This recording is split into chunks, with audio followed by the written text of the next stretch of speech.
John Georg Pedersen, du var til det der Mobile World Conference. Hvad så du nede i år?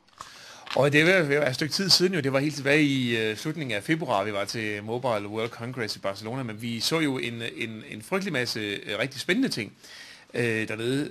Blandt andet, der synes jeg, at det var interessant at kigge på nogle af de danske firmaer, som var repræsenteret. Ganske små start-up virksomheder, som jo ikke er kæmpe store jo, men som arbejder på at blive det. Det ene af selskaberne, der var til stede dernede, var noget, der hedder VoiceBird, som er en lille elektronisk enhed. Jeg kan faktisk vise dig den her, så du lige kan få en fornemmelse af det.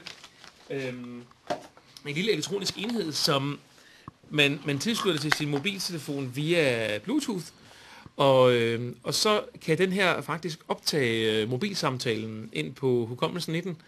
Og når man så sætter den til ens computer, så bliver tingene overført og uploadet til en hjemmeside, så man kan gå ind og lytte til de ting, man har optaget. Så hvis man nu skal lave et interview med nogen, og skal huske, hvad det er, de har sagt, eller have et telefonnummer noteret, så man ikke lige har noget at skrive på, så kan man trykke på knappen, trykker en gang, så starter den med at optage, og så en gang mere, så stopper den igen. Og på den måde kan man altså optage mobilsamtaler. Det var en af de helt nye ting, der blev præsenteret der i slutningen af februar, og i dag, der står vi så her med den første udgave af det rigtige produkt, altså en testenhed, som jeg skal i gang med at teste. Så det var en af de ting, som vi så i Barcelona. Vi så også, jeg kan også måske lige sige, vi så også en del computere, og enheder, der var rettet mod sådan, de ældre forbrugere. Det er jo sådan, at den ældre del af befolkningen, pensionister og den slags ting, jo også skal på nettet og lære at bruge deres smartphone og så videre. Og der var der rigtig stor fokus på computere, som var gjort lette at betjene med sådan en touchskærm for ældre. Og der var også smartphones, hvor man hos den ældre kunne opdatere den med nye kalenderaftaler og andre oplysninger via sådan et interface på computeren, så de pårørende kan opdatere med nye kontaktoplysninger eller lægge billeder ind på den tablet, den ældre har osv. Så det er også noget af det, som vi kommer til at se mere af her i løbet af året i år. Hvad er Hello Copenhagen 2013? Jamen, Hello Copenhagen er jo sådan en slags dansk Mobile World Congress. Der kommer lige knap så mange mennesker, fordi i Barcelona der er der jo 10.000 vis af mennesker, der besøger den her konference. Men i København holdes hvert år noget, der hedder Hello, og det er et arrangement, hvor den danske del af telebranchen mødes. Man kan sige, det er dem, som der ikke har sådan haft råd til, eller haft tid til, eller fået lov til, at firmaet rejse til Barcelona, fordi det jo koster rigtig mange penge at rejse derned og være med i den her konference.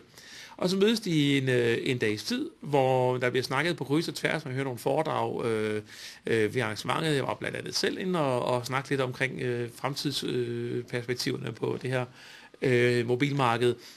Og så er der nogle stande, hvor der udstiller forskellige ting, og det i virkeligheden drejer sig om, det er sådan at handle med hinanden, altså de folk, der indkøber telefoner, møder folk, der sælger telefoner, og dem, der måske ikke har så fede produkter endnu, kan vise det frem, de har til nogen, de kan få noget hjælp fra, og så videre. Så det handler meget om networking, det her arrangement, som altså hedder Hello, som holdes et par måneder efter Mobile World Congress. Hvad for en telefon synes du, der er den bedste lige nu? Det er svært at svare på, hvad der sådan lige er det aktuelle bedste, men jeg synes, HTC's nye telefon, HTC One, er rigtig spændende.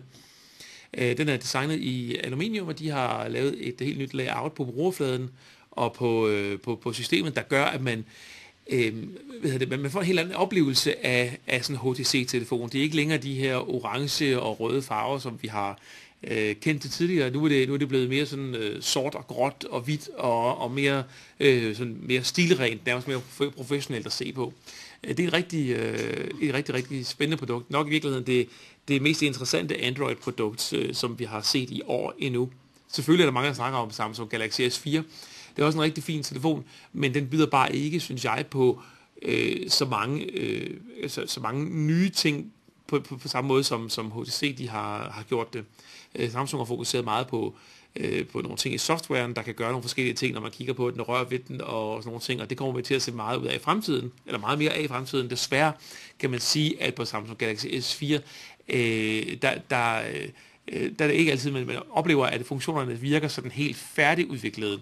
Men det giver en meget god indikation af, hvor det er, vi bevæger os ind i fremtiden, at man mere kan betjene telefonen på andre måder, end man har gjort før, og anvende teknologi via berøring, følelser, man kigger på den med øjnene, eller kigger væk, og sådan nogle ting. Det er ret spændende, hvordan den udvikling er. Og så er det også ret spændende, at der i Samsung Galaxy S4 er indbygget en temperaturmåler og en fugtighedsmåler, og et barometer, så man kan faktisk måle, hvordan omgivelsestemperaturen er, og om de er gode for os, og være i som mennesker. Det er ret spændende, at man begynder at rykke teknologier, som ellers har befundet sig i sundhedssektoren, over på de mobile platforme og udnytte det den vej igennem. Igen, det er ikke helt færdigudviklet, eller sådan på alle måder super godt, men det viser meget godt, hvor vi bevæger os ind af.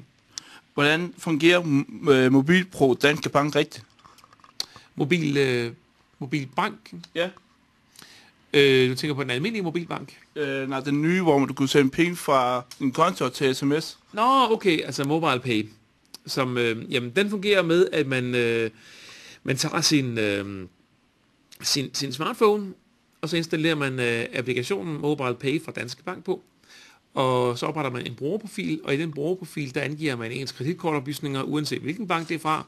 Og så kan man, når alting er sat op bagefter, sende penge, for eksempel hvis jeg nu skylder dig 50 kroner, så kunne jeg taste 50 kroner ind på applikationen og skrive dit mobilnummer, og hvis du så er oprettet på MobilePay, så kan jeg overføre pengene til dig bare ved at taste telefonnummeret og så sige godkend ind i MobilePay-applikationen, så modtager du bagefter en notifikation på din smartphone om, at nu er der 50 kroner på vej til dig fra mig, og du kan så acceptere dem, kan man sige, inde i din MobilePay-applikation. Og det ret fede ved den teknologi er, at det virker på alle, på kryds af alle mobiltelefoner og alle banker og pengeinstitutter, så alle kan være med, og ikke kun Danske Bank. Det er bare Danske Bank, der har udviklet den, så den er ret spændende. Hvad har du anmeldt for tiden? Jamen jeg er jo lige blevet færdig med Samsung Galaxy S4 jo, og hvad hedder det, har hygget mig rigtig meget med den, og så har jeg faktisk, så har jeg anmeldt også Asus nye tablet og telefon, den såkaldte Padphone, med Padphone Station til Padphone Infinity hedder den, som er en tabletskærm, hvor du kan sætte en smartphone fra Asus ind i bagsiden på den, og så lyser skærmen op, og så bruger du altså smartphonen som hjerne og motor for det, du ser på skærmen, og du kan altså forvandle din smartphone til en tablet. Det er faktisk meget smart, hvis man har behov for det. Jeg har ikke selv behov for det, men jeg kunne tænke mig, at der er nogen, der synes, at det er meget smart. Hvad vil der ske, hvis du taber en af telefonerne? Som jeg har lånt til test? Ja. Jamen, der vil formodentlig ske det, at de går i stykker, hvis jeg taber dem hårdt nok. Men ellers er det jo sådan, at uheld kan jo ske. Når man låner sådan et produkt til test, så skriver man jo under på, at man gerne vil passe på det, og behandle det som var det ens eget, men selvfølgelig kan det jo ske, at man kommer til at tabe det, og det går i stykker. Jeg vil sige, jeg har faktisk ikke sådan for alvor ødelagt telefoner i min karriere. Der har været nogle smutter undervejs, men ikke sådan med sådan katastrofale følger, kan man så sige. Dog med undtagelse af et produkt, der var bygget til at kunne holde til at blive brugt rigtig hårdt. Både kunne tåle vand og kunne tåle at blive tabt og alt muligt. Det efterprøvede vi rent faktisk, om det kunne det, og det gik i stykker undervejs. Men der sker ikke andet det, at man jo selvfølgelig sender stumperne tilbage til producenten og siger, den gik desværre i stykker. Og så er der jo ikke noget at gøre ved det. Det er ikke sådan, man får en regning på det, medmindre man selvfølgelig har behandlet tingene sådan forsætligt dårligt, altså at man har bevidst taget en iPhone og smadret den med en hammer eller sådan noget, så får man den jo ikke dækket, så skal du selv betale, ikke? Hvis man kan kigge på de nye telefoner, hvad for en hjemmeside kan man kigge flere på? Og altså, hvis man kan kigge på nye telefoner, så kan man kigge på mange hjemmesider. Altså, mobilsiden.dk for eksempel er et godt sted at starte at kigge på telefoner.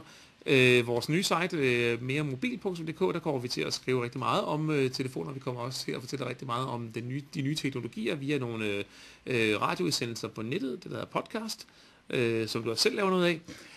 Så man kan lytte til hvad der kommer til at ske inden for den her branche. Og i dag er det onsdag den 22. Og vi har optaget det her, og det er faktisk den premieredagen for vores første podcast omkring teknologi. Så det bliver rigtig spændende også selvfølgelig, hvordan det kommer til at spænde af. Men altså mere mobile og mobilsiden og mobilpriser for eksempel er et godt sted at starte også og kigge på nye smartphones på nettet. Så kan man også se, hvor man kan finde dem billigst henne. Hvad for en styr synes du, der er den bedste ved telefoner? Jeg synes, at der er rigtig gode tendenser i det system, der hedder Windows Phone, som Microsoft de står bag. Det virker moderne og smart og intelligent i forhold til for eksempel iOS, som jo iPhone og iPad og sådan nogle ting kører. Der synes jeg, at Windows Phone virker på mange måder mere moderne, men det virker også som et system, der stadigvæk er bagud i forhold til de andre systemer, fordi at Apple-systemet har jo været ude på markedet og har været under længere tids udvikling, end Windows Phone har. Men der er nogle rigtig gode tendenser i Windows Phone til, hvor det kunne bære hen af i fremtiden. Så Windows Phone er sådan et mix, kan man sige, mellem de bedste ting fra Android og de bedste ting fra iOS samlet i en ny måde at gøre tingene på. Så det synes jeg faktisk er rigtig spændende, og noget vi følger rigtig meget. Men nu er det jo nogle gange sådan, at det er ikke altid, at den teknologi, jeg synes, eller eksperter synes, er den bedste. Det er ikke altid sikkert, at det er den, der vinder forbrugerne på den lange bane. Sådan noget som Android er jo verdens største smartphone-system, og de har jo rigtig godt fat i øjeblikket. Og de skal jo gøre mange ting rigtig meget galt, hvis det er, at det skal,